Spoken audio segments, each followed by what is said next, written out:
Bernadette Arceo Martinez, taga-Tondo ko. Si Cedric po ay jowa ni Manolito Liwanag Valerio, alias Antot. Hindi ko alam na nagsiselos siya sa akin. Doon kay Cedric. Yun po kasi time na pagka kumakain ako doon sa harapan namin sa may almusalan, minsan po nandun din yan. Minsan sabi niyan, "Tay, libre mo ako." "Sige kako, walang problema, babayaran ko ng kinain mo." Hindi ko alam na binibigyan ng kahulugan no Antot. Si Cedric ay pagka po nangingiyan ng pa-20-20, binibigyan ko naman siya kahit saan niya ako makita. Parang ngayon ang pinag-ugatan ng pagsiselos ni Antot. Sabi niya po lagi sa akin na, pag nakita ko yung dalawa, sasaksakin ko kayo. Noong pong time na umiinom kami ng 2:30 AM na nandun ang chairman ko, kasama namin na umiinom, nakita po si Manolito Antot na dumating doon, may dalang itak. Ang nirereklamo ko po yung pagka po umiinom ako sa isang inuman, sa isang tumpukan, is nandun po siya, lagi siya nakabantay. Parang sinusubaybayan niya po yung ginagawa ko. Nakakala niya, pupuntahan ko yung jowa niya. Huwag niya akong magsasabihin ng hindi magandang salita. Yung murahin niya ako. Nakakala niya po talaga agawin ko yung jowa niya. Bata yun, matanda pa mga anak ko. Sa sobrang sakit na nung sinasabi niya sa akin, one time po talagang iniyakan ko na siya talaga. Nasasaktan po ako eh. Hindi ko po nga siya mapabarangay dahil nga naawa din ako sa kanya. Ang nais ko pong mangyari is wag niya na lang po akong pariringgan, wag niya ako mumurahin. May asawa po ako, may anak, 2. Dapat talaga may magsabi na sa kanya na tigilan niya ako.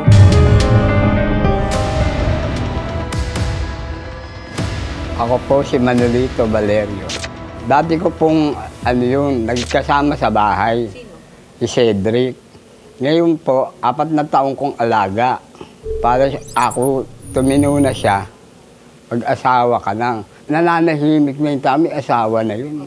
Wala pong kinalaman niyang si Cedric sa aming pag-aaway. Mas kinabigyan niyang 20. Nakikita ko ba yun? Ba't sasabihin niyang ganun? Ba't malalaman ko bang binibigyan niya ng 20 yun? Hindi po ako nagseselos doon. Paano ko po siyang hindi pagmumurahin? Sa kanya nang gagaling lahat ang pag-uumpisa ng pag-aaway namin. Ganito ang ginawa niya. Kasi ang trabaho ko sa barangay, pag-announce ako sa megaphone, sabihin ko, andyan ang truck ng basura. Unang bumulaw sa akin yung anak niya. Sabi ng anak niya, "Hoy, nakakabulabog ka." Bakit? Hindi ko po pinansin yun. Dahil ang utos ng chairman, 8:00 mag-announce ka. Tapos mga 2 linggo, siya naman ang umano sa akin. "Hoy, ano ka nagpapapansin?" Sabi ba naman sa akin ganon. Ang ginawa ko, minura ko siya. Nandun po si chairman. Dala ko itak. Pero, ano sabi sa akin ni chairman? "Sino inaano mo?" Sabi ko ganon. Inahabol ko yung nanloko sa akin. Nandun lang siya nung araw na yun, nasasabihin niyang inanawan ko siya ng itak. Nanawagan ko na sana yung magbago siya. Naturingan treasurer siya. Basta siyang bunganga niya. Marami na pong nakakaaway sa barangay namin.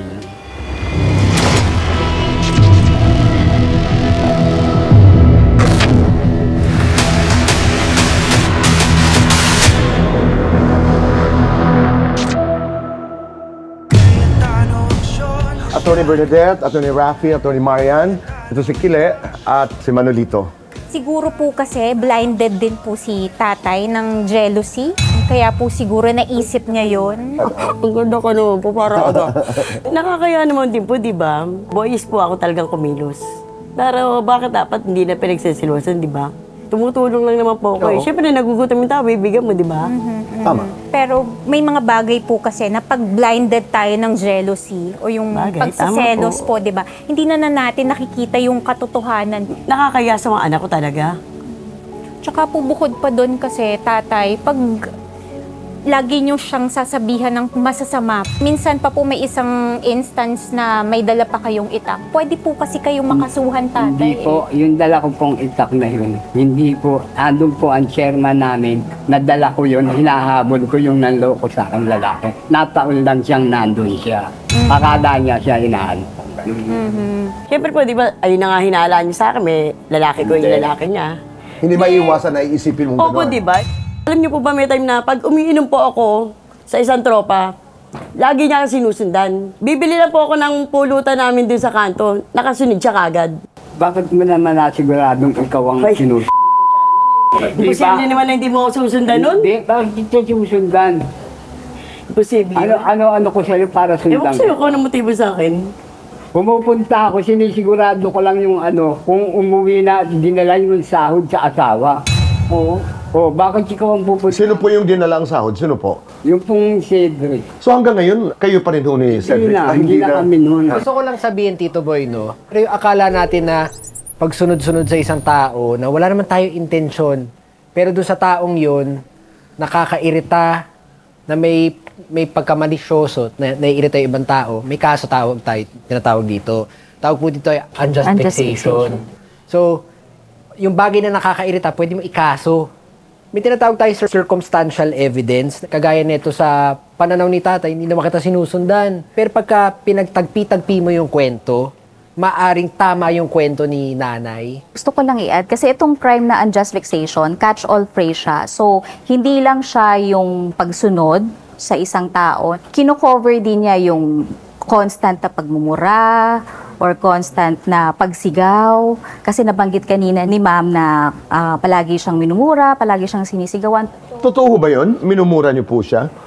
Kaya ako po siya namumura. Lagi po siyang nanguunang umaano sa akin.